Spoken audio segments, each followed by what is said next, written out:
अपनी, चलो हो गई। अगर बॉक्स के अंदर ऑक्सीजन और हाइड्रोजन दो आपकी गैसेस हैं और इनका जो नंबर ऑफ मोल्स है वो अलग अलग है, सपोज ये 0.3 है और ये 0.7 मोल प्रेजेंट है, 0.3 मोल प्रेजेंट है और ये 0.7 मोल प्रेजेंट है। क्या बोला मैंने? मोल। तो इसका मोल फ्रैक्शन क्या होगा ऑक्सीजन का? अगर मेरे पास नंबर ऑफ मोल 0.3 है तो मोल फ्रैक्शन क्या होगा?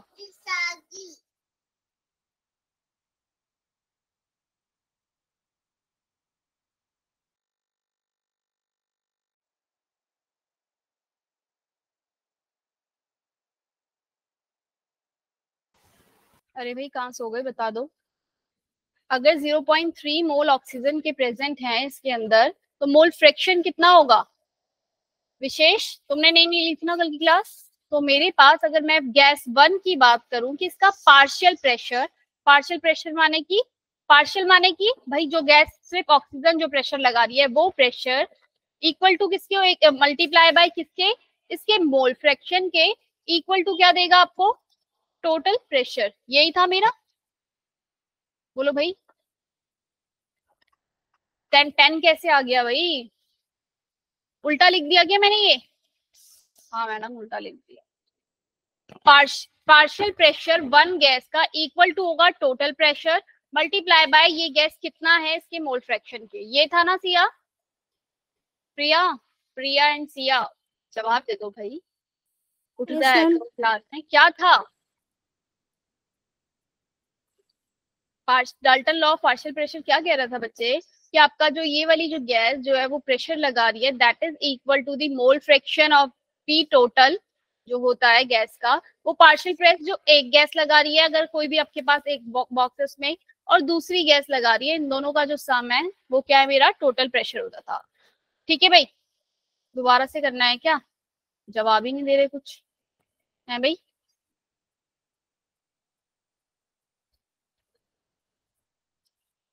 तो मेरे पास जो पार्शियल एक गैस जो प्रेशर लगा रही है वो होगा N1 P R T upon में V। क्लियर है? मैंने क्या बोला था? हर गैस एक किसकी तरह बिहेव कर रही है? इंडिविजुअल गैस की तरह बिहेव कर रही है। हम ये मान के चलेंगे कि पूरे, जैसे अगर मेरे पास यहाँ पे H2 है, O2 है या दूसरी गैस है नाइट्रोजन, तो मैं ये मान के चलूंगी कि हाइड्रोजन गैस का जो वॉल्यूम है, विशेष ये बात पता है ना, हाइड्रोजन गैस का वॉल्यूम क्या होगा? वॉल्यूम ऑफ दी जो कंटेनर का वॉल्यूम होगा वही मेरे पास हाइड्रोजन गैस का भी वॉल्यूम होगा। ये वाली बात पता है? इस क्लास में थे तुम जब ये वाली बात बताई थी कि एक गैस जो है ना, एक गैस जो है उसका पूरा, इस गैस का जो वॉल्यूम है वो वही वॉल्यूम होगा जो इस पूरे कंटेनर का वॉल्यूम। क्योंकि गैस अपने गैस की कोई डेफिनेट शेप नहीं होती है, वो पूरे कंटेनर का ही अपना क्या ले लेती है? शेप ले लेती है। वॉल्यूम जो है वो पूरा उसका हो गया। तो P1 जो ऑक्सीजन हाइड्रोजन के लिए वो N1 प्लस RT, ऐसे P2 दूसरी गैस मैंने ऑक्सीजन लिया तो सपोज उसके number of moles multiply by RT divided में V, एक कांस्टेंट टेम्परेचर के अंदर। ऐसी जो तीसरी गैस ली है उसका नंबर ऑफ मोल्स 3 और RT बाय V। अब मेरे पास इस टोटल प्रेशर, अगर मैं टोटल प्रेशर की बात करूं तो मैं क्या कहूंगी? P टोटल क्या होगा मेरा? N1 plus N2 plus N3, यही होगा भाई P टोटल। सारे नंबर ऑफ मोल जितने भी हैं वो RT डिवाइडेड में वॉल्यूम, वॉल्यूम तो यही है भाई, जो बॉक्स का वॉल्यूम है वही वॉल्यूम है।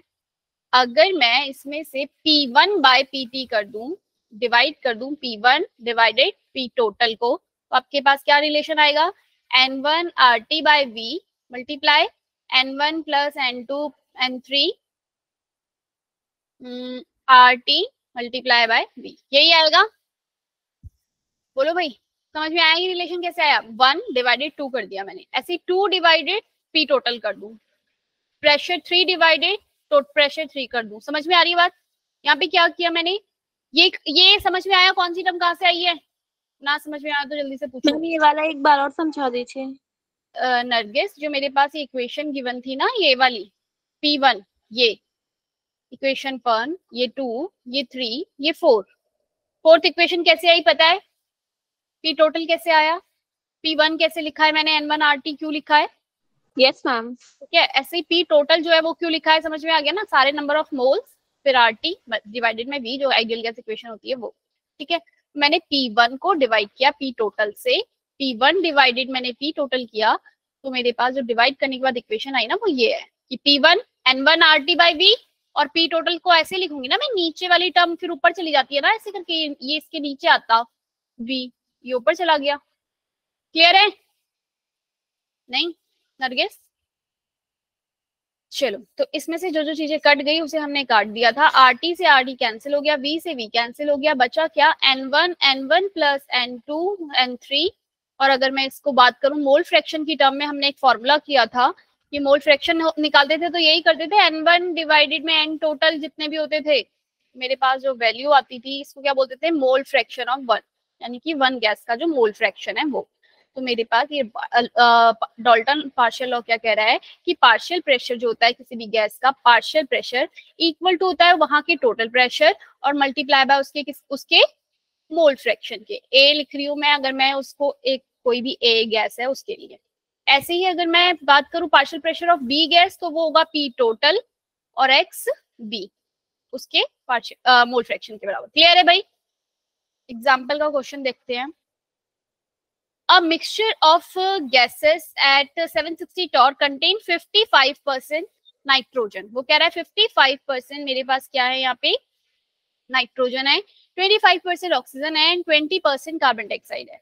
भाई अगर मैं मान लूं ये 760 टॉर क्या है यहाँ पे? इसका प्रेशर है, टोटल प्रेशर मतलब इस पूरी गैस का प्रेशर, और वो मुझे बोल रहा है पार्शियल प्रेशर निकालो। भाई इजीली मुझे फॉर्मूला पता है भाई, P total equal multiply by mole fraction, और पार्शियल प्रेशर निकल जाएगा भाई, ए का बी का जिसका भी निकालना है। पी टोटल मेरे पास है, मेरे पास क्या निकालने की जरूरत है? बस मुझे क्या मोल फ्रैक्शन निकालना है। और मोल फ्रैक्शन मेरा कैसे निकलेगा भाई? उसने लिखा है 55% क्या है? 55% ऑक्सीजन, और कितने परसेंट था नाइट्रोजन? 20% का 55% है N2, 25% है आपका O2 एंड 20% है आपका क्या? Carbon dioxide. यही था क्वेश्चन रजत, ठीक है? तो मेरे पास जो क्वेश्चन है उसमें सबके नंबर ऑफ मोल भी है। सपोज ये 55, अगर मैं मान लू कि टोटल मोल मेरे पास 100 थे, 100 टोटल मोल थे, तो 55 का मोल फ्रैक्शन कितना हो जाएगा? मतलब कि अगर मैं नाइट्रोजन गैस का मोल फ्रैक्शन निकालूं और टोटल मोल कितने हैं 100 और 55 मोल नाइट्रोजन का, तो 0.55 for mole fraction of nitrogen. क्या कहते हो विवेक? समझ में आए इतनी बात? प्रिया, आदित्य, अरे कोई तो बोल दो भाई। Yes ma'am. तो Priyanshi, mole fraction of oxygen अगर मुझे निकालना हो तो 25/100 यानी कि 0.25 ऑक्सीजन के लिए। ऐसे ही कार्बन डाइऑक्साइड के लिए निकालूं तो मेरे पास आ जाएगा 0.20। क्लियर है भाई? अब उसने मुझे टोटल प्रेशर दिया है, पार्शियल प्रेशर हर किसी का निकालना है, निकल जाएगा easily. Partial pressure of oxygen कितना है? 0.25 मोल फ्रैक्शन। टोटल प्रेशर कितना था? 760। बोलो भाई हाँ या ना? Yes ma'am. मेरा आंसर आ गया 192 फॉर ऑक्सीजन। ऐसे ही नाइट्रोजन का पार्शियल प्रेशर आ गया 418। और तीसरे वाले का निकालना चाहूँ तो निकालूं, वरना मैं उसको टोटल प्रेशर में से माइनस कर दूं तो भी मेरे पास आ जाएगा। क्लियर है भाई? हाँ या ना? समझ में आ गया क्वेश्चन किस तरीके के क्वेश्चन करने हैं इसमें? एक चीज Yes, और ma'am. जो है एप्लीकेशन पार्ट इसका, ये वाली टर्म। दीक्षा कहाँ थी भाई? Yes ma'am. कहाँ थी तुम? मैम काम कर रहे थे, थोड़ा लेट हो गए। लास्ट क्लास में क्यों नहीं आई थी? मैम देखती हैं भाई, तुम्हारी अटेंडेंस होती है, काउंट किया जाता है तुम्हारा। Yes, क्या ma'am. छूट गया है? क्लास में रेगुलर रहो बच्चे। जो एक बार जो चीज छूट जाएगी, अब देखो तुम अभी भी लेट आई हो तो मैंने रिपीट करी चीजें, वो फिर छूट गई तुम्हारी, ठीक है? Yes, ma'am. देख लेना अब। Yes ma'am, yes ma'am. Application क्या है भाई मेरे पास? जब मैं इसका पार्शियल प्रेशर का, ये क्या कह रहा है कि jet aeroplane Dalton law of partial pressure का जो एप्लीकेशन है वो है ये। क्या कह रहा है ये? जब हम हाई एल्टीट्यूड पे जाते हैं तो हमें क्या करना, जो आपके जो एरोप्लेन होते हैं उनको क्या करना पड़ता है? हमें pressurisation of cabin so as to make partial pressure of oxygen sufficient for breathing as the air pressure decrease with increase in altitude. क्योंकि जब हम हाई एल्टीट्यूड पे जा रहे हैं वहां पे प्रेशर तो कम हो जाता है। प्रेशर कम हो जाएगा तो मेरे जो ब्लड में ऑक्सीजन का वो है वो कम हो जाएगी। ऑक्सीजन जो होगा वो कम, उसका जो मोल फ्रैक्शन है वो कम हो जाएगा। पार्शियल प्रेशर जो है ऑक्सीजन का वो क्या हो जाएगा मेरा, यहाँ पे पार्शियल प्रेशर ऑक्सीजन का वो कम हो जाएगा। क्यों कम हो जाएगा भाई? क्योंकि ऊपर जाने पे मेरा एटमॉस्फेरिक प्रेशर जो है वो क्या हो रहा है, डिक्रीज हो जाता है भाई। तो इसलिए एरोप्लेन में क्या करना पड़ता है उन्हें, जब हम हाई एल्टीट्यूड पे जाते हैं तो उसे कैबिन को प्रेशराइज करना पड़ता है ताकि जो ऑक्सीजन है, जो टोटल प्रेशर है जो हमारी बॉडी में वो कम ना हो। क्लियर है? मतलब बैलेंस हो जाए। तो हाई एल्टीट्यूड पे कैबिन को प्रेशराइज करके रखते हैं, ठीक है। Oxygen sufficient for breathing as the air pressure decreases with increase in altitude. बात समझ में आ गई भाई? उनको एयर कैबिन को प्रेशराइज किया जाता है। नेक्स्ट है calculation of pressure of dry gas collected over water. When the gas is collected over water, it is moist because of water vapor, saturated water vapor exhalation. भाई ये कह रहा है कि जब मैं अपना पार्शियल प्रेशर कैलकुलेट करती हूँ ना भाई, ये पार्शियल प्रेशर जो है वो कैलकुलेट किस तरीके से किया जाता है, इस तरीके से कोई आपका मैनोमीटर ट्यूब जो है वो लगी है। अब ये जो वाटर के कोई भी लिक्विड वाली जो चीज है, इसके ऊपर जो ये यहाँ पे लिक्विड आ गया, यहाँ पर जो गैस के मॉलिक्यूल हैं वो कितना प्रेशर लगा रहे हैं ये मुझे कैलकुलेट करना है। अब जो मैं इस मैनोमीटर को, मतलब बैरोमीटर या मैनोमीटर, जो ये मेरी डिवाइस होती है प्रेशर को मेजर करने, क्या होती है भाई बैरोमीटर? नाम पता है किसी को? प्रेशर मेजर करने की डिवाइस का नाम क्या है?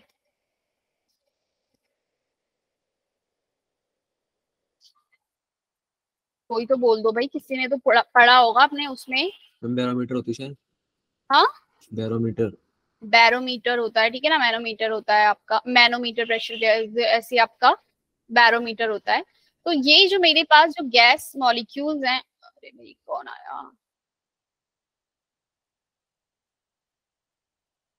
गैस के जो मॉलिक्यूल्स हैं भाई यहाँ पर, तो जो ये बैरोमीटर जो मेरा प्रेशर या मैनोमीटर आपका जो कोई भी प्रेशर कैलकुलेट कर रहा है, वो प्रेशर किस किस का आ गया आपका यहाँ पे? वाटर का प्रेशर भी आ रहा है, और किसका आ रहा है भाई? वाटर का प्रेशर भी आ रहा है, और जो आपकी ड्राई गैस है उसका प्रेशर भी आ रहा है। बैरोमीटर ने जो आपका कैलकुलेट किया प्रेशर, कैलकुलेटेड प्रेशर जो है वो किस किस का है? आपके दोनों का है। किस किस का? वाटर का भी है और साथ में गैस का भी है। पर मुझे सिर्फ और सिर्फ किसका निकालना है? ड्राई गैस का प्रेशर। तो ड्राई गैस का जो मुझे प्रेशर निकालना है, उसमें से मैं जो टोटल प्रेशर आया उसमें से माइनस करूंगी वाटर के प्रेशर को, और जो ये वाटर का प्रेशर होता है इसको बोलते हैं एक्वस टेंशन। क्या बोलते हैं इसे?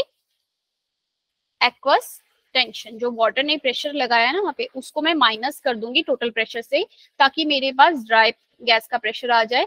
और जो मेरे पास वाटर का जो प्रेशर बन रहा है वाटर वेपर की वजह से, वाटर वेपर्स आ गए ना उसमें, उसका भी प्रेशर है, तो उसकी वजह से जो वहां पे प्रेशर बन रहा है वो है मेरा एक्वस टेंशन। कभी कभी एग्जाम में क्वेश्चन में जब आपको प्रेशर वाले इस तरीके के क्वेश्चन आएंगे, तो उसमें आपको लिखा होता है कि टोटल प्रेशर इज, सपोज लिख दिया 560 या ठीक है ना 560 mmHg लिख दिया, और बोला है कि एक्वस टेंशन इज 160।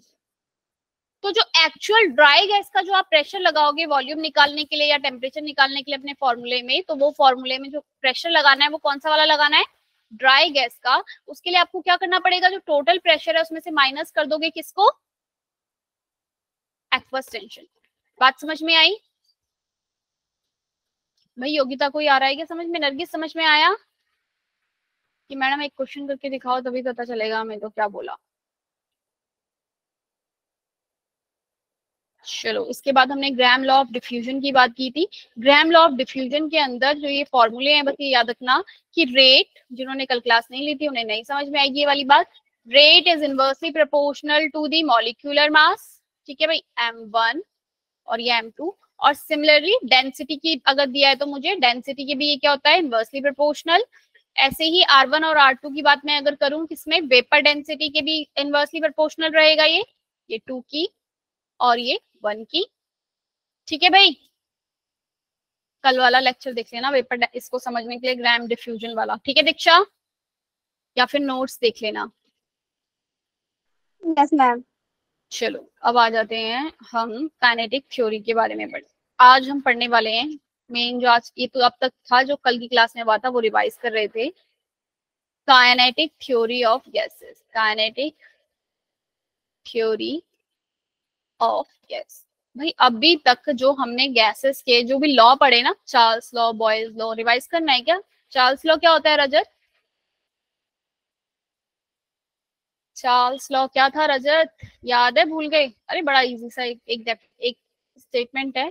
दीक्षा, तुमने लिया है? चार्ल्स लॉ क्या होता है पता है? क्लास ली थी ये वाली? ओके प्रिया, हाँ बताओ। Ma'am velocity is directly proportional to temperature. Velocity, very good. Velocity अभी तक हमने गैस लॉ में टर्म पढ़ी है? Ma'am volume is directly proportional to temperature. हाँ जरूर प्रिया ने लिखा हुआ था, है ना Priya? Yes ma'am. v is directly proportional to temperature लिखा था। अच्छा हुआ velocity is directly proportional to time नहीं बोला, है ना भाई? क्योंकि v ऐसे करके ऐसे लिखा होगा इसने, मतलब टेम्परेचर या जो भी। दिस इज वॉल्यूम, कभी बार बार बताया जाता है PV is equal to NRT में एक प्रेशर है, कभी PV equal to NRT. What is the meaning of R पूछ लिया, v पूछ लिया, तुमने वेलोसिटी लिख दिया, वहां टी की जगह टाइम लिख दिया, पी की जगह लिख दिया प्रियंका, है भाई? ऐसे नहीं करना भाई। वॉल्यूम है, प्रेशर है, आर गैस कांस्टेंट है, ठीक है भाई? आर क्या है मेरा? गैस कांस्टेंट है, टी टेम्परेचर। तो भाई ये नहीं है volume. Volume is direct, very good. वैसे तो भाई volume is directly proportional to आपका टेम्परेचर होता है, चार्ल्स लॉ ये था। तो बात ये नहीं थी, बात ये थी कि जितने भी मेरे पास जो भी लॉज हैं, ये गैसेस लॉ, ये किसके लिए वैलिड थे? आपके आइडियल गैस के लिए। भाई इन्होंने एक एग्जेम्पशन माना था, आइडियल गैस ने एक एग्जेम्पशन क्या माना था भाई, कि आपके पास ये सारे जो लॉ आए मेरे पास कि प्रेशर इज डायरेक्ट, ये सब प्रैक्टिकल बेस्ड थे। इसके लिए कोई थ्योरी नहीं थी कि ऐसा क्यों हो रहा है। बस सिर्फ ये कहा कि भाई इन्होंने प्रैक्टिकल परफॉर्म किया कि प्रेशर इंक्रीज किया, तो देखा जैसे ही गैस का प्रेशर इंक्रीज कर रहे हैं तो वॉल्यूम डिक्रीज हो जा रहा है। पर क्यों, मतलब ऐसा थ्योरेटिकली कोई इसके लिए किसी ने कुछ बताया नहीं भाई, क्या क्यों, क्या रीजन होगा कि pressure is inversely proportional to volume. मैं प्रेशर इंक्रीज कर रही हूँ तो, और ऐसे में वॉल्यूम इंक्रीज कर हीट दे रही हूँ तो मेरा वॉल्यूम क्यों भाई आपका जो है वो क्या हो जा रहा है? बढ़ जा रहा है गैस का। मेरे जैसे ही मैं हीट दे रही हूँ, इसके पीछे क्या कारण होगा कि मैंने टेम्परेचर इंक्रीज किया, वॉल्यूम बढ़ गया, और जो गैस है वो एक्सपेंड कर रही है, वॉल्यूम बढ़ रहा है उसका। या pressure is directly proportional temperature, जब मैं प्रेशर बढ़ा रही हूँ तो टेम्परेचर क्यों बढ़ रहा है? ठीक है ना? ये सारी बातें हमने प्रैक्टिकली निकाली, प्रैक्टिकल से परफॉर्म करके, मतलब हमने एक्सपेरिमेंट किया, तो तब हमें पता चला कि ऐसा वॉल्यूम जो होता है टेम्परेचर के डायरेक्टली प्रोपोर्शनल होता है। तो kinetic theory of gases theory से ही पता चल रहा है, तो थ्योरिटिकली बातें करके बता रहा है भाई। थ्योरी उसने दी कि ऐसा क्यों हुआ होगा, ठीक है ना? रीजन क्या क्या रहे होंगे कि आपका जो प्रेशर है उसको बढ़ाने से क्या हो गया? वॉल्यूम घट गया। ठीक है, बात समझ में आई? काइनेटिक थ्योरी ऑफ गैसेस क्या है? तो फर्स्ट एग्जाम्पशन, फर्स्ट जो भाई बात की गई, उसने क्या बोला? Actual volume of gas. लिखना चाहो तो लिख लेना, नहीं तो ये स्लाइड तुम्हारे पास आई जाएगी। Actual volume of gas molecule is negligible. भाई ये पॉइंट इंपॉर्टेंट है, इस पॉइंट को याद रखना। Negligible in comparison to the total volume. Total volume क्या मतलब है इस पॉइंट का? भाई मेरे पास जो गैस की जो बॉक्स है, मैं क्या कह रही हूँ कि ये जो मेरी जो गैस है, ये पूरे इसमें जो मेरे गैस के पार्टिकल्स रखे हैं, ये पूरे फैले यहाँ, मतलब पूरे वॉल्यूम उसने कंटेनर का वॉल्यूम ले रखा है। लेकिन जो एक्चुअल में गैस है, गैस एक्चुअल में कितनी सी है भाई? अगर मैं उन सबको एक जगह जमा कर दूं गैस को, इतनी सी होगी भाई गैस। एक्चुअल में जो गैस है वो इतनी सी है बिल्कुल, और टोटल वॉल्यूम जो है वो मेरे क्या है? बहुत ज्यादा दिखा रहा है। तो फर्स्ट जो पॉइंट माना वो मतलब एक क्या दिया कि एक्चुअल वॉल्यूम जो है ना गैस का, वो क्या है? नेग्लिजिबल है in comparison to total volume. मतलब जो पूरा वॉल्यूम जो मेरी गैस के पास जो ये हम जो मान रहे हैं वी, वो हम कंटेनर का वॉल्यूम मान रहे हैं, पर एक्चुअल में जो गैस का वॉल्यूम है वो तो बिल्कुल नेग्लिजिबल है। इतना नेग्लिजिबल कि बस पॉइंट चार्ज, मतलब इतना भी मैंने बहुत बड़ा दिखा दिया, बिल्कुल एकदम पॉइंट के मॉलिक्यूल है। तो वो मैं अगर उसे कंप्रेस कर दूं तो, पर ये किस इसका पता ये मतलब क्या दे रहा है? ये किस बात का इससे पता चला कि जो हम ये कह रहे हैं ना कि मेरे पास जो ग्रेट कंप्रेसिव, मतलब जो गैस है वो एकदम कंप्रेस हो जाती है, प्रेशर जो है बढ़ा रही हूँ तो वॉल्यूम कम हो रहा है ना, तो उसने कहा वो जो वॉल्यूम प्रेशर बढ़ाने में कम हो रहा है ना, वो इसकी वजह से हो रहा है, क्योंकि क्या है, गैस के पास बहुत सारा एम्प्टी स्पेस है। जब उसके पास एम्प्टी स्पेस है तभी तो मैं उसे जितना मर्जी उतना कंप्रेस कर दे रही हूँ, प्रेशर बढ़ा रही हूँ, वॉल्यूम कम होता जा रहा है, क्योंकि उसके पास खाली स्पेस है। बात समझ में आई? जो उसने बोला ना, pressure is inversely, Boyle's law, pressure is inversely proportional to volume, तो उसके लिए उसने ये वाली लाइन कही कि जो गैस के पार्टिकल हैं वो एक्चुअल में वो इतने से ही हैं, और वॉल्यूम खाली स्पेस जो है वो घिरा पड़ा है, तो जिसकी वजह से जो एम्प्टी स्पेस है, जो गैस है, जितना मर्जी कंप्रेस करो उतनी मर्जी जो हो रही है वो कंप्रेस हो जा रही है। पॉइंट समझ में आया? रिपीट करना है कि समझ में आ गया भाई? कोई भी यस मैम भी बोल दो भाई, मैं देख नहीं रही हूँ क्योंकि पीछे तुम्हारे Thums up.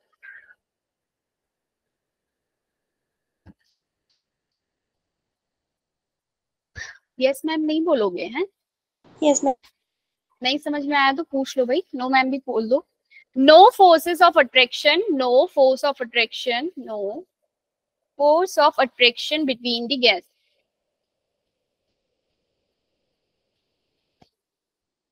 between the gas molecule।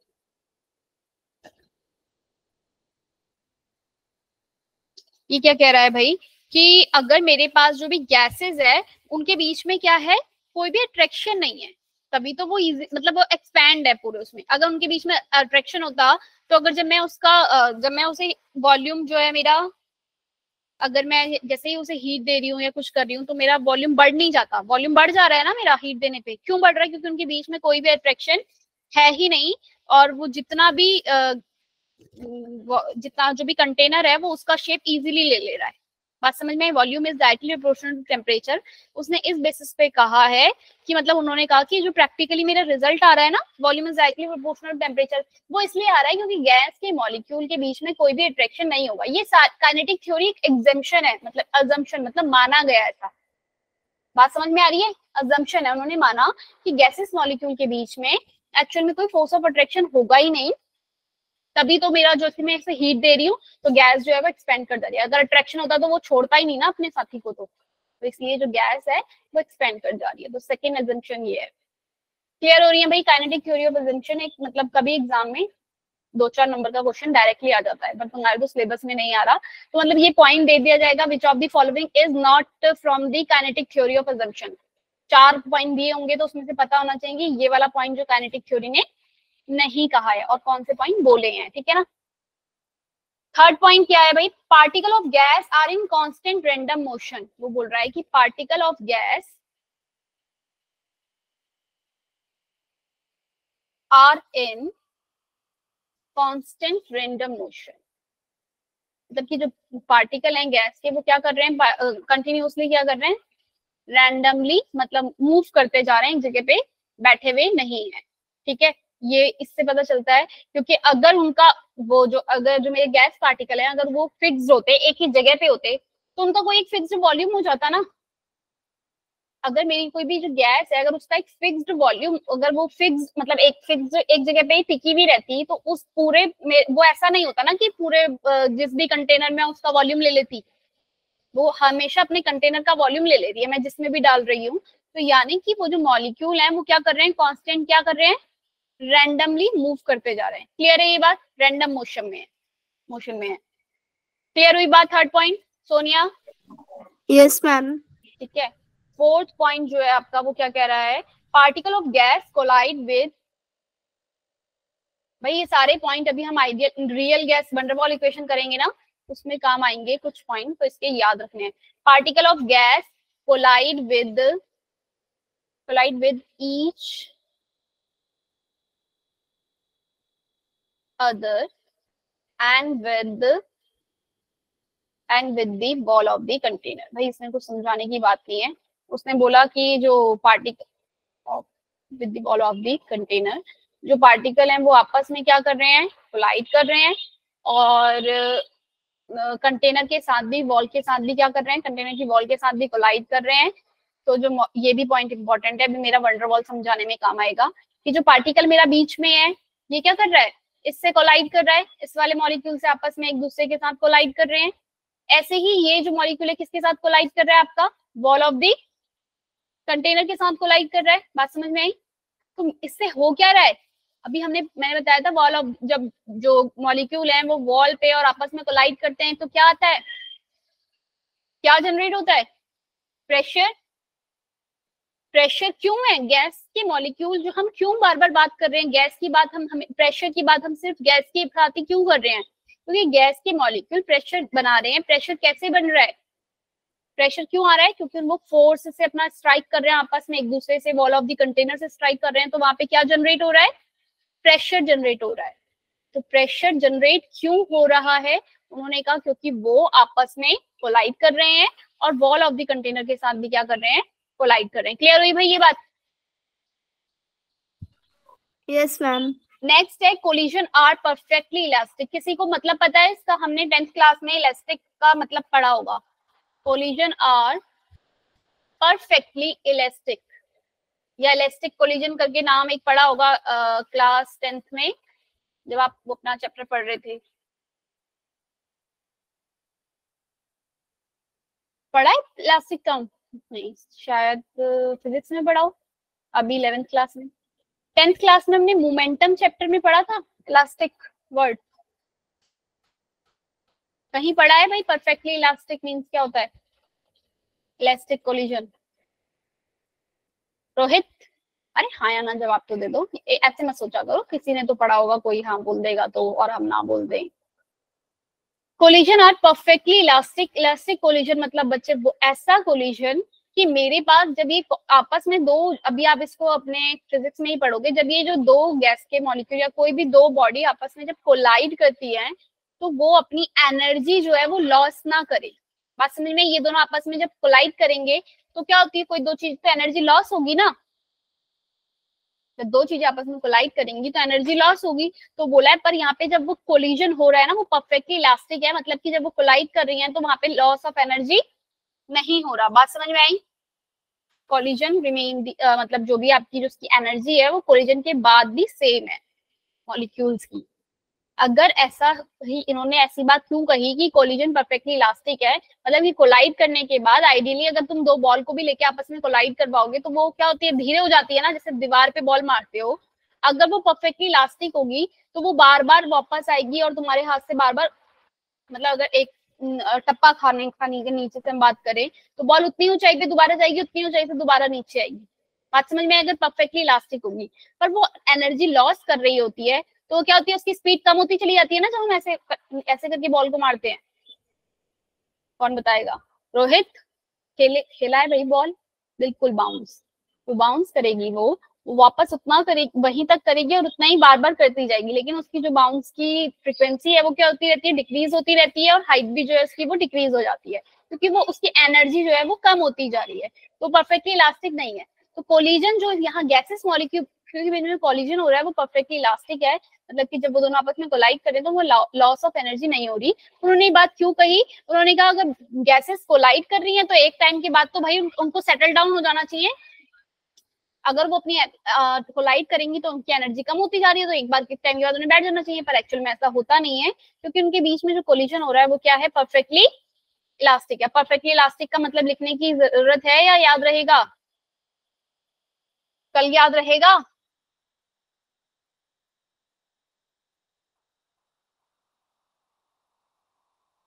Perfectly elastic means energy remains same after and before collision. Clear है? ये मतलब है आपका किसका, इलास्टिक का। ठीक है, नेक्स्ट है आपका 6 पॉइंट कि आपके पास डिफरेंट पार्टिकल, जो भी आपके डिफरेंट पार्टिकल हैं गैस के, different particle of guys have different speed. भाई हमें पढ़ा था ना कल कि मेरे पास जो हाईएस्ट जिसका मास रहेगा उस मॉलिक्यूल की स्पीड क्या रहेगी। दीक्षा, कोई मोटा इंसान ज्यादा तेज भागेगा या पतला?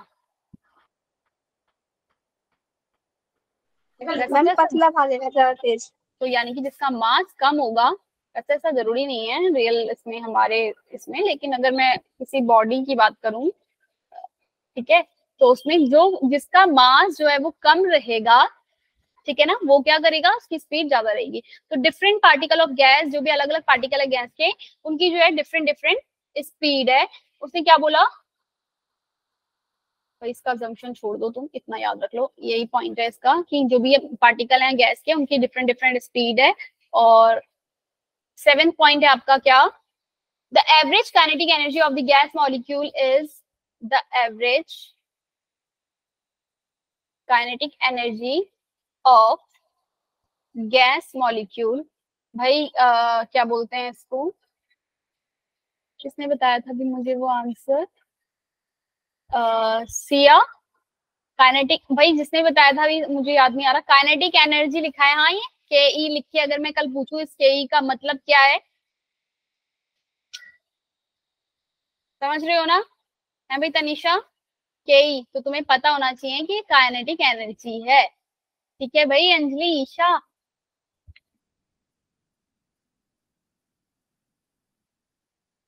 चलो, the average kinetic energy of gas molecule is directly proportional to the is directly proportional to the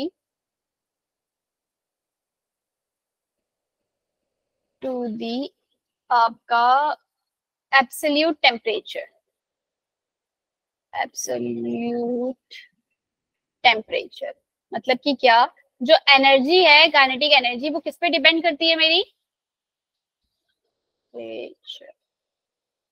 temperature पे, टेम्परेचर के डायरेक्टली प्रोपोर्शनल। भाई मुझे पता ही है ये बात, तो 9th में भी हमने पढ़ी है, टेम्परेचर हम बढ़ाते हैं मॉलिक्यूल, गैस मॉलिक्यूल की काइनेटिक एनर्जी क्या हो जाती है, बढ़ जाती है, वो तेज तेज दौड़ेंगे। बोलो भाई हाँ है ना, ठीक है, जैसे ही हम टेम्परेचर इंक्रीज करते हैं तो मॉलिक्यूल की काइनेटिक। तो ये मेन जो 6-7 पॉइंट जो मैंने लिखवाए हैं, ये 7 पॉइंट आपके काइनेटिक एनर्जी से हैं। जो फर्स्ट के 2 पॉइंट लिखवाए हैं वो इंपॉर्टेंट है, वंडरवॉल में भी हम करेंगे तो उसमें काम आएंगे आपके, कि no forces of attraction between the gas molecule, actual volume of gas molecule is negligible. ये 2 एजम्पशन तो बिल्कुल याद रहनी चाहिए। गौरव जी तुम्हारी मर्जी है, वरुण तुम्हारी मर्जी है जी, छोड़ो फिराओ, ठीक है। अब क्या तुम चाह रहे हो, ये चाह रहा है मैं 2 मिनट इसके लिए रुकूं थोड़ा सा। तो ये दोनों पॉइंट जो आपके इंपॉर्टेंट है। इसके बाद काइनेटिक एनर्जी के काइनेटिक एनर्जी समझ में आ गया भाई, क्या क्या असम्पशन जो थी वो काइनेटिक एनर्जी थ्योरी की, वो क्या क्या थी, किसकी वजह से आपका जो है इक्वेशन आ रही थी, बोलो भाई समझ में आई बात। Yes ma'am. चलो अब जरा एक डिफरेंस कर लो, वैसे आपका kinetic energy and molecular mass के बीच में क्या रिलेशन है, एवरेज काइनेटिक एनर्जी क्या होता है और रिलेटिव मीन स्क्वायर वेलोसिटी क्या होता है, ये सब हम बाद में करेंगे, अभी इसके मतलब अगली क्लास में बताऊंगी ये सब। अभी स्टार्ट करते हैं एक नया टॉपिक किसी में, कि रियल गैस, रियल में क्या होता है, रियल गैस और आइडियल गैस क्या है। रियल गैस के अंदर हम पढ़ते हैं वंडरवॉल गैस इक्वेशन, उसके बारे में हम पढ़ेंगे कि वंडरवॉल गैस इक्वेशन होता क्या है। मतलब कभी कभी क्वेश्चन एग्जाम में इतना इजी आता है कि सिर्फ आपको real gas what is which is the real gas equation, तो आपको ये वाली इक्वेशन याद है, पीवी इक्वल टू एनआरटी। किसी की किस्मत अच्छी रही तो डायरेक्ट सिर्फ इतना सा question, which of the following is ideal gas equation, भाई एग्जाम में हो सकता है वो V is equal to NRT by P लिख दे, P is equal to NRT by V लिख दे, और उनमें से पूछ ले कि कौन सी आइडियल गैस की इक्वेशन है, या पीवी, या लिख दे PV by T N R, which of the following is ideal gas equation. तो तुम उससे देख लेना उल्टा सीधा करके, PV is equal to NRT आ रहा होगा तो आप कह दोगे कि this is a ideal gas equation. बात समझ में आई नाजू, समझ में आई क्या बोला मैंने, मैम ठीक है। तो आइडियल गैस इक्वेशन ही होती है। तो अगर आपको मतलब और थोड़ा सा हल्का सा उसे टफ बनाना होगा कि बच्चे ने पता नहीं वंडरवॉल इक्वेशन पढ़ी है या नहीं पढ़ी, या रियल गैस इक्वेशन, या आ जाए वंडरवॉल गैस इक्वेशन। भाई वंडरवॉल हम बहुत बार पढ़ चुके हैं, ये टर्म पढ़ी है या नहीं पढ़ी वंडरवॉल टर्म, कहाँ कहाँ पढ़ी है, कौन बताएगा, रोहित, रोहित को पता होगा हमने वंडरवॉल कहाँ का पढ़ा है। वंडरवॉल एक बार आपका रेडियाई में आ गया, एक बार वंडरवॉल फोर्सेस आ गया, है ना भाई। अरे हाँ या ना जवाब तो दो, तुम तो ऐसे वंडरवॉल को सोच के वो हो गए कि हमने ये टर्म ही आज पहली बार पढ़ी है। मतलब जब मैंने पहली बार पढ़ाया था तब भी तुम ऐसे ही थे कि हमने पहली बार पढ़ा है। बिल्कुल। तो अब वंडरवॉल गैस इक्वेशन जो होती है, अगर आपको कुछ ना समझ में आए इसके बाद वाला टॉपिक, तो बस इतना याद रख लेना, P plus AN square by V square, वैसे जो अभी मैं पढ़ाऊंगी ना तो ये टर्म हमेशा के लिए याद हो जाएगी, V minus NB equal to आपका क्या, RT। ये आपकी क्या है भाई, वंडरवॉल गैस इक्वेशन है। बात समझ में आई? NRT, N ये आपकी रियल गैस इक्वेशन कह लो या इसे वंडरवॉल गैस इक्वेशन कह लो। ये इक्वेशन जो है वंडरवॉल गैस इक्वेशन और रियल गैस इक्वेशन, मतलब अगर इससे आगे जो मैं पढ़ाऊंगी ना समझ में आए तो ये इक्वेशन हमेशा याद रखना। डायरेक्ट क्वेश्चन सिर्फ और सिर्फ वो ये इक्वेशन पूछ लेगा। अब क्या होती है आइडियल गैस और क्या होती है रियल गैस, रियल गैस में डिफरेंस क्या है जरा वो नोट डाउन करो। What is the difference between the ideal gas and real gas? अरे भाई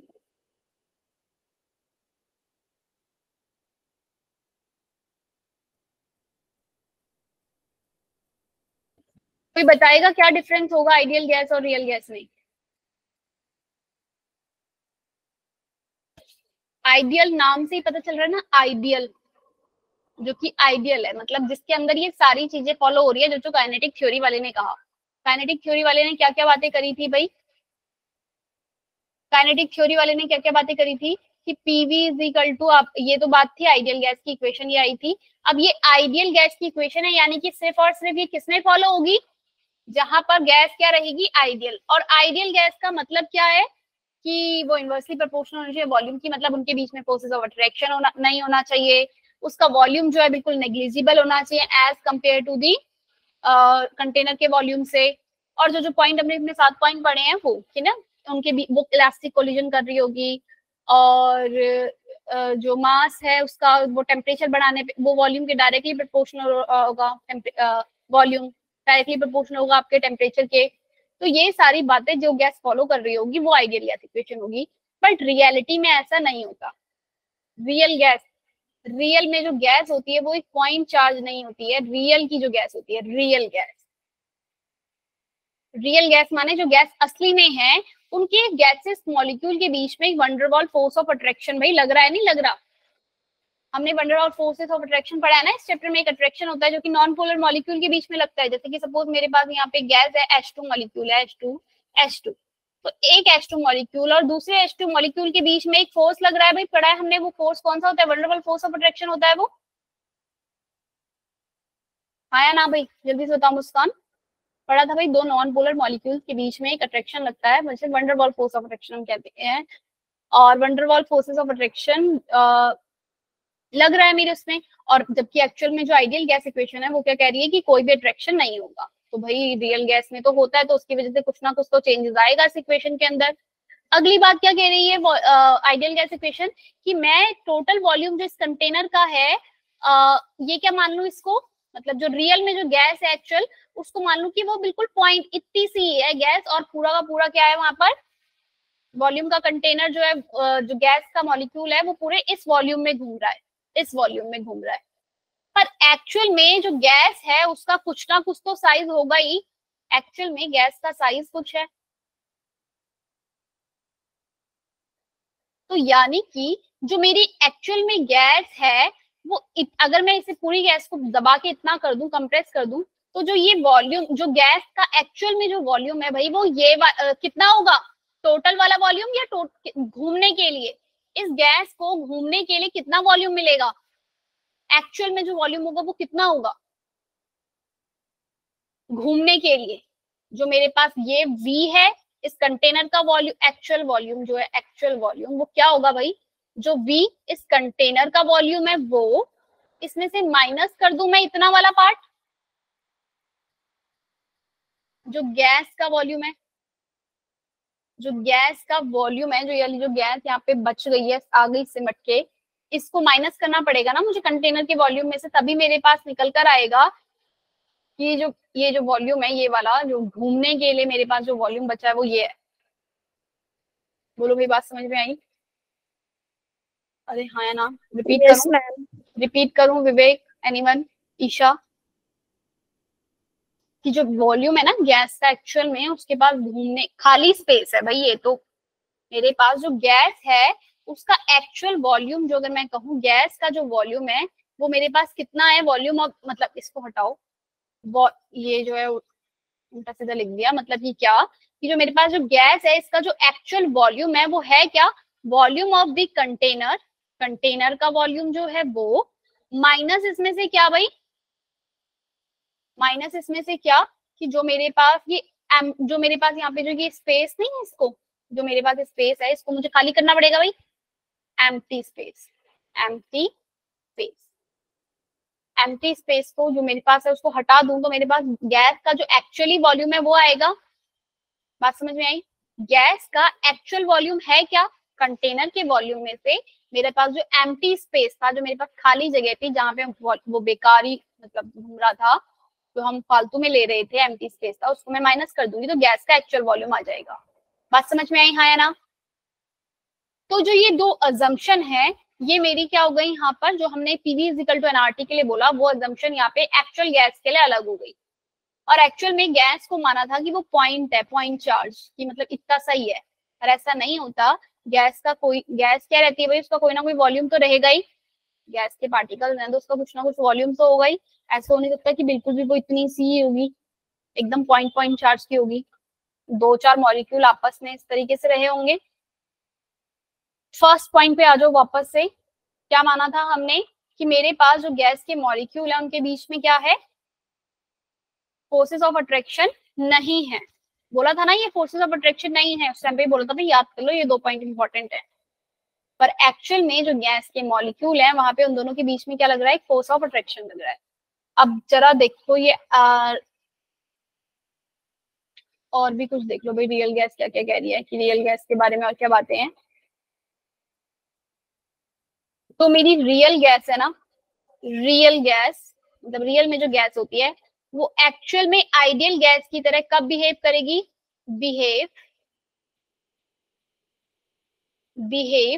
आइडियल गैस, अगर मैं आइडियल गैस अगर क्या कर दूं मैं, लो प्रेशर एकदम लो कर दूं, लो प्रेशर और टेम्परेचर क्या कर दूं, लो प्रेशर कर दूं, लो प्रेशर एंड ये क्वेश्चन एग्जाम में आता है, real gas as behave as ideal gas when, मतलब चार ऑप्शन देंगे, low pressure, high temperature, low high pressure, ठीक है ना। तो आपको याद रखना है low pressure and high temperature. अगर मैं प्रेशर को एकदम लो कर दूं, लो कर दूंगी भाई, प्रेशर अगर एकदम लो हो जाएगा भाई, उनके बीच मॉलिक्यूल के बीच में कोई प्रेशर नहीं रहेगा तो एक दूसरे से दूर रहेंगे। हाई टेम्परेचर रहेगा, उनके बीच में फोर्सेस ऑफ अट्रैक्शन नहीं रहेगा। और यही तो बात हो रही है भाई, रियल गैस क्यों रियल गैस की तरह बिहेव नहीं कर रही है, आइडियल गैस की तरह बिहेव नहीं कर रही है, क्योंकि उनके बीच में अट्रैक्शन है, और उनके बीच में अट्रैक्शन है और वो क्या कर रहा है, प्रेशर भी लगा रहा है ना, जब एक दूसरे से कोलाइड कर रहे हैं तो वहां पे प्रेशर भी क्या हो रहा है, जनरेट हो रहा है, और वो एक पॉइंट चार्ज की तरह नहीं है, उसका कोई वॉल्यूम है। लेकिन अगर मैं उसका प्रेशर एकदम लो कर दो, प्रेशर लो करना मतलब, प्रेशर लो का मतलब समझ रहे हो ना, बड़े से एरिया में मतलब एक कर दिया तो प्रेशर लो हो जाएगा ना, दूर दूर कर दिया उनके मॉलिक्यूल्स को। बात समझ में आई? प्रेशर लो का मतलब क्या है भाई, लो प्रेशर टेम्परेचर हाई कर दिया, हीट दे दी, हीट दे दोगे मॉलिक्यूल एक दूसरे से दूर दूर भाग जाएंगे और उनके बीच में कोई अट्रैक्शन नहीं रहेगा, तो वो किसकी तरह बिहेव करेंगे, आइडियल गैस के। क्वेश्चन याद रख लेना भाई एग्जाम के लिए कि real gas, when real gas behave as ideal gas, तो याद रखना है क्या, at low pressure and high temperature. Clear है ये बात? नहीं आया किसी का धमधम है, Muskan. Real gas do not, दिख रहा है भाई स्क्रीन पे जो लिखा हुआ है, real gas do not obey ideal gas law exactly under all condition of temperature and pressure. भाई वो कह रहा है कि जो रियल गैस है ना वो आइडियल गैस की तरह नहीं बिहेव करती सारे प्रेशर और टेम्परेचर पे, सिर्फ और सिर्फ कब करती है, जब लो प्रेशर हो और हाई टेम्परेचर हो, तब तो वो आइडियल की तरह बिहेव करती है, लेकिन बाकी सारे टेम्परेचर पे ऐसा नहीं होता। Real gas deviate from the ideal behaviour because, क्यों भाई क्यों डेविएट कर जाती है, अभी रीजन मैंने तुम्हें बता ही दिया उसके, कि real gases molecule have finite volume, कि मतलब रियल गैस का जो है कुछ ना कुछ एक फाइनाइट वॉल्यूम है और intermolecular attraction forces between the real gas molecule, ठीक है, वो जीरो नहीं होता, कुछ ना कुछ उनके बीच में इंटरेक्शन होता है। क्लियर है? अब जरा हम देख लेते हैं जो डेरिवेशन है हमारा वंडर वॉल गैस इक्वेशन का वो कैसे आया। वो जो टर्म्स हैं ये क्या बता रही हैं कि P plus AN square by V square, मतलब कि प्रेशर, मेरे पास P था ना, P में मैंने ये ऐड कर दिया और मेरे पास वॉल्यूम था, उसमें से मैंने क्या कर दिया, माइनस कर दिया। ये B क्या है, यहाँ A क्या है, इज इक्वल टू nRT तो था ही भाई, यहाँ पे कोई चेंज नहीं है। वॉल्यूम एक्चुअल में जो था उससे मुझे कुछ ना कुछ माइनस करना पड़ेगा। मेरे पास एक्सक्लूड वॉल्यूम, भाई मेरे पास कुछ ना कुछ एक वॉल्यूम था, उसमें से मुझे क्या करना पड़ेगा, कुछ वॉल्यूम क्या करना पड़ेगा, एक्सट्रैक्ट करना पड़ेगा। कौन सा वाला वॉल्यूम एक्सट्रैक्ट करना पड़ेगा, जो एक्स्ट्रा है।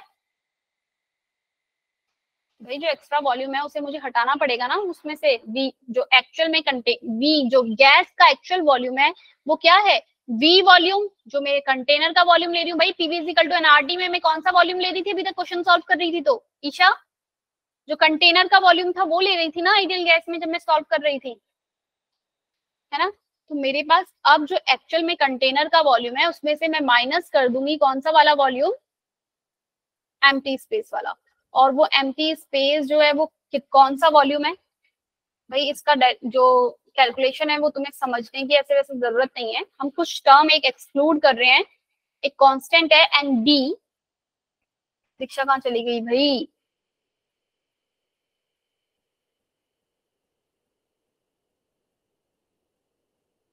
डी आपके कांस्टेंट है। वो कांस्टेंट कैसा आया, मेरे पास जब दो मॉलिक्यूल आपस में कोलाइड कर रहे हैं, ये वाले दोनों को आपस में एक दूसरे से चिपका दो भाई, अगर ये दो मॉलिक्यूल आपस में इस तरीके के हैं, गैस के मॉलिक्यूल, ठीक है, इसका कुछ वॉल्यूम है भाई, गैस का वॉल्यूम इसका कितना होता है, ये अगर मेरा ये R है, ये भी यहाँ से यहाँ तक का रेडियस R है, इन दोनों के मॉलिक्यूल के बीच का जो वॉल्यूम है ये कितना होगा भाई, 4/3 पाई R क्यूब, ऐसा ही कुछ होता है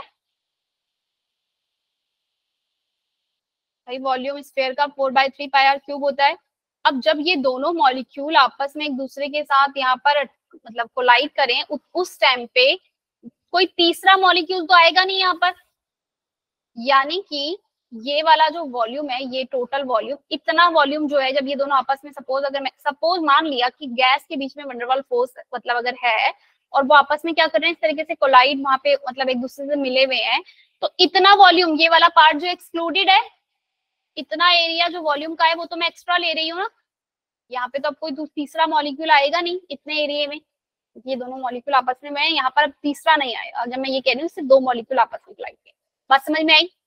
तो ये जो वॉल्यूम है जो मैंने अभी नीले उससे रखा, वो कैसा है आपका, एक्सक्लूडेड वॉल्यूम, जिसे मैंने हटाना है। इस पूरे वॉल्यूम का जो आपका एरिया का जो एरिया का ये वॉल्यूम है, ऐसे यहाँ पर और भी होगा, और भी मॉलिक्यूल आ जाएंगे, तो आपके पास टोटल वॉल्यूम इसका कितना आ जाएगा, टोटल आर कितनी हो जाएगी, इस वाले बड़े वाले स्फीयर का वॉल्यूम कितना हो जाएगा, 4/3 पाई 2R क्यूब, क्योंकि दो आर हो गए ना, एक इस वाले का और एक इस वाले का, ठीक है। अगर ना समझ में आ रहा हो तो छोड़ देना, बस याद रखना कि ये एक्सक्लूडेड वॉल्यूम है, और एक्सक्लूडेड मतलब कभी कभी जेई में क्वेश्चन आता है एक्सक्लूडेड वॉल्यूम क्या है, जो बी है कांस्टेंट उसकी वैल्यू क्या है, ठीक है, फॉर 1 मॉलिक्यूल या 2 मॉलिक्यूल। अब तुम इसे सॉल्व करोगे तो आंसर आएगा 8 4/3 पाई R क्यूब आ गया। ये मेरे पास जो 8 4/3 पाई R क्यूब है, दिस इज एक्सक्लूडेड वॉल्यूम, जो मुझे एक्सक्लूड करना है, excluded volume for two molecule, ये दो मॉलिक्यूल का एक्सक्लूडेड वॉल्यूम आया। अगर मुझे एक मॉलिक्यूल की बात करनी होती तो मेरे क्या होता है, ये डिवाइडेड बाय 2 कर दूं, ये दो का है तो एक का निकालना है, तो एक 4 multiply by 4/3 pi R cube, और ये 4/3 पाई R क्यूब है क्या, 4 multiply by actual volume of molecule, actual volume of molecule, बात समझ में क्या है ये? बोलो भाई हाँ या ना, कुछ तो बोलो। नहीं समझ में आया? ये जो मैंने एक्सक्लूड किया है ना वॉल्यूम बच्चे, ये एक्स्ट्रा वॉल्यूम था मेरे पास जो आया आ रहा था, तो उसको मैंने क्या किया है, माइनस कर दिया जो कंटेनर का वॉल्यूम है उससे। ठीक है, कंटेनर के वॉल्यूम में से इसको माइनस किया, तो ये कांस्टेंट है। ठीक है, तो इसको आप बी से डिनोट करते हो, तो आप यहाँ पे बोलोगे कि जो वी बी से डिनोट किया जाता है, तो गैस का जो एक्चुअल में वॉल्यूम है वो इक्वल टू है वी, जो मैं पीवी इक्वल टू एनआरटी में ले रही हूँ, वी आइडियल गैस वाला, माइनस में क्या, एन, जितने ज्यादा नंबर ऑफ मोल होंगे उतने ज्यादा भाई एक्सक्लूडेड वॉल्यूम होगा, N multiply by B, B is the B, B जो यहाँ पे वो क्या है आप क्या है, इसको बोलते हैं van der Waals constant, van der Waals van der Waals constant. ठीक है, और एन क्या है यहाँ पे, N is the number of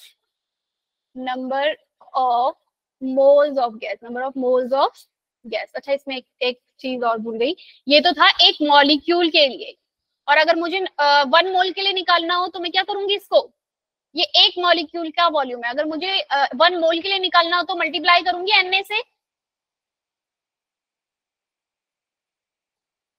for 1 मोल। बोलो भाई हाँ या ना, मल्टीप्लाई हो जाएगा 1 मोल से, तो मेरे पास जो वैल्यू है, ये वॉल्यूम जो मेरे पास जो एक्स्ट्रा टर्म आ रही थी वो कहाँ से आ रही थी, वो क्लियर हो गया, V माइनस एन बी होगा आइडियल गैस के अंदर। अब प्रेशर वाली जो टर्म है, वो जो प्रेशर लग रहा है वो कहाँ से आया, प्रेशर। पिक्चर समझ में आ रहा है कुछ? सो मत उठ जाओ भाई। समझ में आ रहा है।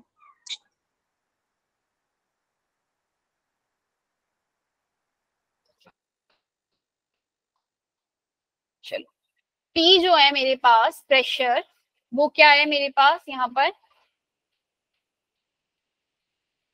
गैस का जो प्रेशर है मेरे पास, ये जो वॉल्यूम मेरे एक कंटेनर है, इसके अंदर जो गैस है, जो भाई सेंटर में जो गैस लगी है, उसको ये वाली गैस भी यहाँ से अपनी तरफ खींच रही है, क्योंकि भाई आइडियल गैस ने तो बोल दिया कि गैस के मॉलिक्यूल के बीच में कोई इंटरेक्शन ही नहीं है, तो इसलिए प्रेशर वाली टर्म को हमने जो प्रेशर आ रहा था वही कर दिया, PV is equal to NRT. पर एक्चुअल में मॉलिक्यूल के बीच जो रियल गैस है, वहां जो गैस के बीच में मॉलिक्यूल के बीच में इंटरेक्शन होता है, तो मेरे पास जो ये सेंटर में मॉलिक्यूल है, इसको क्या कर रहा है, ये सारी तरफ से अपनी तरफ खींच रहा है, एक सेंटर वाला मॉलिक्यूल अपनी तरफ से, ऐसे इस वाले को बाकी लोग खींच रहे होंगे, ऐसे हर मॉलिक्यूल जो है चारों तरफ से घिरा हुआ है, तो उसके बीच में क्या हो रहा है, वो मॉलिक्यूल कोई प्रेशर जनरेट कर ही नहीं पा रहा है।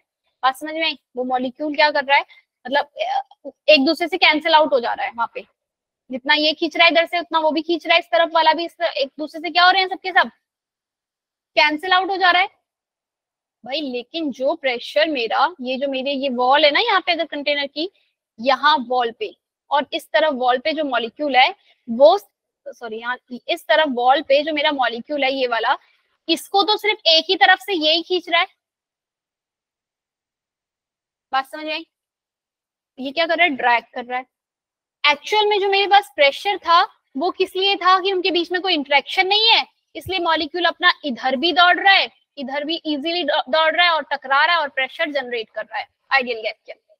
रियल में तो ऐसा, आइडियल गैस में तो ऐसा हो रहा था, पर रियलिटी में ऐसा नहीं होता।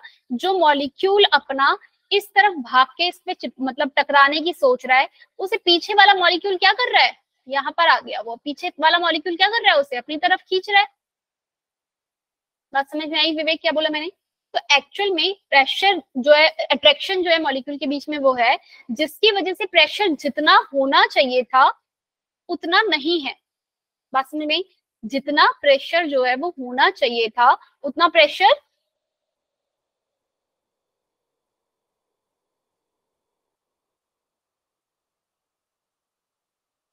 अरे भाई समझ में आया नहीं आया? एक्चुअल में आइडियल गैस के अंदर जो प्रेशर होता है वो पी होता है, वो किसकी वजह से होता है, कंटेनर पे वॉल पे टकरा रहा है वो, उससे प्रेशर जनरेट हो रहा है। पर फोर्सेस ऑफ अट्रैक्शन मॉलिक्यूल में रियल गैस के अंदर होते हैं, जिसकी वजह से ये क्या हो रहा है, इसको ये उतना यहाँ पे लेके जा नहीं रहा, इसको फोर्स लगाने नहीं दे रहा, अपनी तरफ पीछे को खींच रहा है। तो मेरे पास जो प्रेशर है वो क्या हो जाएगा, जो एक्चुअल में जो प्रेशर है उसमें कुछ टर्म जो है वो क्या हो जाएगी, मुझे ऐड करना पड़ेगा कुछ, यहाँ पे क्या करना पड़ेगा, एक प्रेशर डेंसिटी आप कह लो, मॉलिक्यूल की अब बताऊंगी क्या है पी डैश। ये क्या किया मैंने, एक दूसरा प्रेशर यहाँ पर ऐड किया है, मतलब कि रियल गैस का जो प्रेशर है वो आइडियल गैस के प्रेशर में आपको एक प्रेशर और मतलब कुछ टर्म जो है वो ऐड करनी पड़ेगी। क्यों ऐड करनी पड़ रही है भाई ये टर्म मुझे, क्योंकि मेरे पास जितना प्रेशर है एक्चुअल में वो क्या हो रहा है, आइडियल गैस की इक्वेशन में जो प्रेशर है, और ये क्या कर रहा है, इसको प्रेशर जनरेट करने से इस मॉलिक्यूल को क्या कर रहा है, यहाँ पे रोक रहा है। भाई बात समझ में आ गई हो तो अच्छा है, ना समझ में आई हो कॉम्पिटेटिव एग्जाम लेवल के लिए दोबारा से जब हम इस चैप्टर को करेंगे कभी, मतलब पढ़ोगे दोबारा, तो तब और अच्छे से कर लेना। बात समझ में आई, या फिर एक बार अपने आप रीड करके करना, पूछना, पूछ लो भाई, कोई कोई तो पूछ लो या मैं सबको समझ में आ गया कि जो मॉलिक्यूल को प्रेशर जनरेट करना है ना, उसको ये दूसरे मॉलिक्यूल आपस में क्या कर रहे हैं, यहाँ पे प्रेशर लगाने से रोक रहे हैं। लगाने मतलब ये कोलाइड नहीं करने दे रहे, कोलाइड नहीं करेगा भाई, पीछे की तरफ अपनी तरफ को ड्रैग कर रहा है, तो क्या करेगा वहां पे, वो प्रेशर क्या कर रहा है, कम लग रहा है। तो मुझे क्या करना पड़ेगा, यहाँ पे कुछ ना कुछ ऐड करना पड़ेगा जिससे कि मुझे क्या हो, मेरा प्रेशर रियल गैस का जो प्रेशर है वो आ जाए। बात समझ में आई, रियल गैस का जो प्रेशर है मेरे पास वो निकल कर आ जाए। आइडियली तो भाई वो बता रहा था कि क्रैक इसको ये इससे टकराएगा, आइडियली कह रहा था कि वो टकराएगा, लेकिन एक्चुअल में वो टकरा नहीं रहा है, पीछे को जा रहा है। तो यानी कि जो मेरे पास प्रेशर आ रहा है रियल गैस का, उसमें मुझे कुछ टर्म जो है वो ऐड करनी पड़ेगी। वो टर्म मैंने क्या ऐड करी, वो टर्म है आपकी जो जितने ज्यादा नंबर ऑफ मॉलिक्यूल होंगे भाई मेरे पास, एक मॉलिक्यूल ये, एक मॉलिक्यूल ये, जितने ज्यादा इस तरफ मॉलिक्यूल होंगे भाई, जितने ज्यादा मतलब कि नंबर ऑफ कंसंट्रेशन, क्या बोलूंगी मैं ऐसे, concentration of gas. Concentration of gas, concentration का फॉर्मूला भाई हमें पता है, नंबर ऑफ मोल्स अपॉन में वॉल्यूम। कंसंट्रेशन का ये होता है, नंबर ऑफ मोल्स अपॉन में वॉल्यूम होता है। तो मेरे पास जितने ज्यादा इस तरफ मॉलिक्यूल होंगे उतने ज्यादा यहाँ पे प्रेशर को डिक्रीज कर, मतलब ये प्रेशर जो है कम होएगा, पीछे वाले मॉलिक्यूल से खींचेंगे, और जितना ज्यादा मेरे ये पीछे वाले मॉलिक्यूल होंगे उतना ज्यादा वो आगे वालों को क्या करेंगे, पीछे की तरफ ड्रैग करेंगे। बात समझ में आई, आगे की तरफ जितने मॉलिक्यूल हैं वो कितने हैं, नंबर ऑफ उनकी कंसंट्रेशन मल्टीप्लाई बाय किसकी concentration, N by V again, जितने पीछे मॉलिक्यूल हैं जो खींच रहे हैं, जो उसको अपनी तरफ खींच रहे हैं, जिनकी वजह से वो फोर्स नहीं लगा पा रहा है, मतलब प्रेशर नहीं जनरेट कर पा रहा है। बात समझ में आई, तो इसलिए कंसंट्रेशन ऑफ द गैस जो है मेरा 2 बार मल्टीप्लाई हुआ है, मतलब कि टोटल जो गैस है वो कितनी है, कितने ऐसे मॉलिक्यूल्स हैं जिनकी वजह से जो फोर्स एक्चुअल में कम हो जा रहा है। बोलो नहीं समझ में आया, तो भाई इतना ही समझा सकती हूँ मैं, इससे ज्यादा अगली क्लास में फिर पूछ लेना, ना समझ में आया हो तो। ठीक है भाई, वरुण, एनीवन? नहीं तो मैंने स्टार्टिंग में ही बोला, मैंने पहले ही बोला था आगे वाली बातें ना समझ में आए, हो सकता है अभी तुम्हारे लिए डिफिकल्ट हो, तो इसे एक बार फिर जब रीड करना फिर से खुद से, नहीं तो फिर ideal gas, vulnerable gas, real gas की जो इक्वेशन है वो याद रखना। तो ये टर्म्स अगर तुम्हें याद रहेगी ना, ये टर्म कैसे आई क्या आई, तो तुम्हें वो रियल गैस की इक्वेशन जो है वो वैसे ही याद हो जाएगी। P is directly proportional to what, number of moles per unit volume का स्क्वायर। ये 2 बार क्यों आया है, क्योंकि एक वो वाले मॉलिक्यूल जिनकी वजह से वो फोर्स नहीं लगा पा रहा था, फिर जो इसको भी जो पीछे से खींच रहे थे वो वाले मॉलिक्यूल्स का कंसंट्रेशन भी। ठीक है, नंबर ऑफ मॉलिक्यूल पर यूनिट वॉल्यूम, ये प्रोपोर्शनलिटी का साइन हटा के यहाँ पे ए कांस्टेंट लगाया, ए क्या है अगेन, यहाँ पे आपका ए 2 बार नहीं आएगा, ए एक ही बार है, A N square B square. ठीक है, ये पी डैश की वैल्यू है, पी डैश जो मेरे पास एक्स्ट्रा प्रेशर जो लग रहा था वो। ए क्या है यहाँ पर, वंडरवॉल कांस्टेंट, वंडरवॉल कांस्टेंट, और वी वॉल्यूम, और एन क्या है आपका यहाँ पे, नंबर ऑफ मोल्स। क्लियर है भाई? ठीक है, जो रियल गैस है ना एक्चुअल में वो क्या कर रही है, अपना कम प्रेशर लगा रही है, रियल गैस जो है वो प्रेशर कम लगा रही है। अब तुम इसको एक एग्जांपल एक बार और कोशिश करके देख लेती हूँ समझाने के लिए, कि मेरे पास सपोज प्रेशर लगा रही हूँ मैं किसी चीज में, आइडियल गैस है कोई मेरे पास, आइडियल गैस, वो प्रेशर लगा रही है 5 atm का, ठीक है। और जो रियल गैस है भाई वो ऑफकोर्स कम प्रेशर लगाएगी। मेरे पास एक रियल गैस है, वो आइडियल गैस से कम प्रेशर लगाएगी। भाई क्यों कम प्रेशर लगाएगी, कोई मुझे बता सकता है? अभी मैं बहुत बार बता चुकी हूँ, रियल गैस आइडियल गैस से कुछ प्रेशर कम लगाएगी या नहीं लगाएगी? प्रिया, रियल गैस प्रेशर कम क्यों लगा रही है? क्योंकि जो वॉल पे जो मॉलिक्यूल जाने वाला है उसको पीछे से कोई खींच रहा है। Yes ma'am. तो इसलिए रियल गैस जो है वो प्रेशर क्या लगाएगी, कम लगाएगी। सपोज मैंने माना 3 atm लगाएगी, असल क्योंकि ये मॉलिक्यूल भाई इस दीवार पे टकराता तो 5 atm प्रेशर ये जनरेट करता, लेकिन ये 5 इस दीवार पे इसको टकराने दे ही नहीं रहा। कौन टकराने दे रहा है? ये पीछे वाले मॉलिक्यूल जो है इसके टकराने नहीं दे रहे, इसको ड्रैग कर रहे हैं पीछे को। तो ये प्रेशर जिसको जितना लगाना था वो 3 atm ही ये लगा रही है। तो भाई मुझे पता है कि मुझे यहाँ पे जो मेरी प्रेशर था आइडियल गैस के इक्वेशन में P, वहां पे मुझे क्या लिखना है आपको? यहाँ पे मुझे किसका प्रेशर लिखना है? यहाँ पे आपको आइडियल गैस का जो प्रेशर है उसमें मैं क्या करूंगी, यहाँ पे एक न्यू टर्म जो आपका वो ऐड करूंगी यहाँ पे रियल गैस के अंदर। जब मैं उसको ऐड करूंगी भाई मुझे ये PV is equal to NRT को किसके बराबर बनाना है? ये प्रेशर को मुझे किसके बराबर बनाना है अपना? इस वाले प्रेशर को, जो आइडियल गैस का ये रियल गैस का जो मेरे पास यहाँ पे प्रेशर है उसको मुझे किसके बराबर बनाना है? आइडियल के बराबर बनाना है ना। वो आइडियल के बराबर कब होगा? जब मैं इस रियल वाले में क्या करूंगी, ऐड कर दूंगी जो मेरे पास एक्स्ट्रा जो ये फोर्स थी ना जो इसे रोक रही थी। कौन रोक रही थी? उसका जो रोक रही थी उसका प्रेशर कितना था? n²/v²। इसको ऐड कर दूंगी तो ये इक्वल टू मेरा पी आइडियल हो जाएगा ना। मतलब 3 में अगर मैं 2 ऐड कर दूंगी तो मेरे वो आइडियल के बराबर हो जाएगा ना। बात समझ में आई मैंने क्यों ऐड किया इसको? ठीक है। ऐसे ही जो मेरे पास V है यहाँ पे, V आइडियल गैस का जो मेरे पास यहाँ पे V है और V एक रियल गैस का है। तो रियल गैस का जो वॉल्यूम है भाई वो एक्चुअल में जो आइडियल गैस का वॉल्यूम है वो क्या है मेरे पास एक्चुअल में? भाई आइडियल गैस का जो वॉल्यूम है मेरे इसमें रियल गैस में, अगर मैं इसको रियल गैस में से कुछ वॉल्यूम को माइनस कर दूंगी तभी वो मेरे आइडियल गैस के वॉल्यूम के बराबर होगा। और ये जो वॉल्यूम मैं माइनस कर रही हूँ ये एक्चुअल में मेरे पास क्या है? मेरे गैस का जो मेरे पास वॉल्यूम निकल कर आया है, गैस का वॉल्यूम, जो गैस के मॉलिक्यूल्स थे उसका वॉल्यूम निकल कर आया है वो होगा। बात समझ में आई? नहीं आया अभी भी समझ में? ये मेरी एक लास्ट कोशिश थी वही समझाने के लिए कि मेरे पास अगर सपोज एक आइडियल गैस है वो 10 लीटर वॉल्यूम है, वो 10 लीटर मेरे कंटेनर का वॉल्यूम था, लेकिन एक्चुअल में जो रियल गैस है, रियल में जो गैस है उसके पास जो वॉल्यूम है भाई वो कितना है आपका? 4 ही लीटर की सपोज कर लो, वो 4 ही लीटर की गैस है।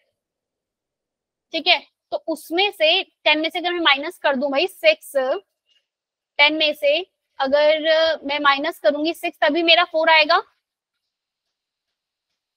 यानी कि वो 6 जो है मेरे पास, 10 तो मेरे पास क्या है? आइडियल गैस का जो वॉल्यूम था वो, माइनस किया मैंने क्या इसमें से? माइनस इसमें से मैंने क्या कर दिया भाई? अरे भाई कुछ ज्यादा ही हो गया, तुम सब बोर हो गए है ना? हाँ बोल दो कोई तो। बस भाई इतना ही काफी है आज के लिए, जो बताया उससे एक बार पढ़ लेना। ठीक है, एक जरा ग्राफ और देख लो। अगर मैं प्रेशर वर्सेस वॉल्यूम का ग्राफ बनाती हूँ किसके बीच में, आइडियल गैस और रियल गैस का जो ग्राफ देखती हूँ, प्रेशर वर्सेस वॉल्यूम का ग्राफ जो है कैसा बनता था? ऐसा बनता था, rectangular hyperbola, pressure versus volume का ग्राफ। ठीक है, तो मेरे पास ये अगर आइडियल गैस का अगर मेरे पास जो ग्राफ है वो ऐसे बनेगा, तो रियल गैस का जो ग्राफ है वो कुछ इस तरीके से आता है। एग्जाम में 2 ग्राफ बना दिए जाते हैं और पूछ लिया जाता है विच of the following is for ideal and which of the following for real. ऐसा क्यों हुआ भाई? ये एक पॉइंट ले लो, यहाँ प्रेशर का एक पॉइंट ले लो। एक इस प्रेशर पे वॉल्यूम सपोज यहाँ पे मान लो 3 लीटर है, और सेम प्रेशर पे आपका ये रियल के लिए this is for ideal. Same pressure पे वॉल्यूम जो है वो क्या है यहाँ पे आपका? कुछ ज्यादा ही आया, मैंने 5 एग्जांपल लिया है, हाँ कुछ ज्यादा ही बड़ा ही आएगा, उसी प्रेशर पे वॉल्यूम जो है आपका रियल गैस का वो क्या है, ज्यादा आ रहा है। ठीक है, रियलिटी में जो वॉल्यूम आ रहा है वो क्या आ रहा है, उसी पे ज्यादा। भाई अब इसमें ज्यादा मत वो कल की क्लास में डिस्कस कर लेंगे इसे, पर इतना याद रखना कि जो आइडियल गैस है वो किस पे बिहेव करती है, रियल गैस जो है आपकी, उसका ग्राफ जो है वो क्या है यहाँ पर, ऐसे। अब देख लो, अब ठीक दिख रहा है, ये है रियल के लिए, ये है आपका आइडियल के लिए। This is for ideal, this is for real. ये किस चीज का ग्राफ है, आप ये भी रखना यार कि प्रेशर वर्सेस वॉल्यूम का है, कल पूछूंगी तो ये बात जो है आपको पता होनी चाहिए। ठीक है, रियल गैस जो होती है आपकी लो प्रेशर पे आइडियल गैस की तरह जो है वो बिहेव करती है। लो प्रेशर, प्रेशर लो हो गया तो जो आपकी रियल गैस है वो किसकी तरह बिहेव कर रही है, आइडियल। ये मतलब एकदम ऐसे इतना ज्यादा गैप नहीं है इसके बीच में, यहाँ पे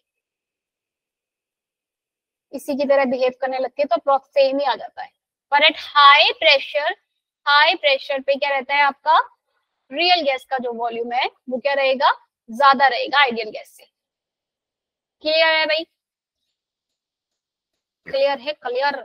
नहीं समझ में आया हो तो एक बार रीड कर लेना जितना भी पढ़ाया, और आज की पूरी क्लास में सिर्फ आइडियल गैस इक्वेशन और वंडरवॉल गैस इक्वेशन याद रखना हमेशा के लिए, मतलब कोई भी एग्जाम में वो पूछ ली जाती है, इन जनरल नॉलेज के अंदर भी कभी कभी आ जाती है कि विच of the following is ideal gas equation, जब जीके वीके के क्वेश्चन आते हैं ना जब आपके, तो उसमें भी आ जाती है।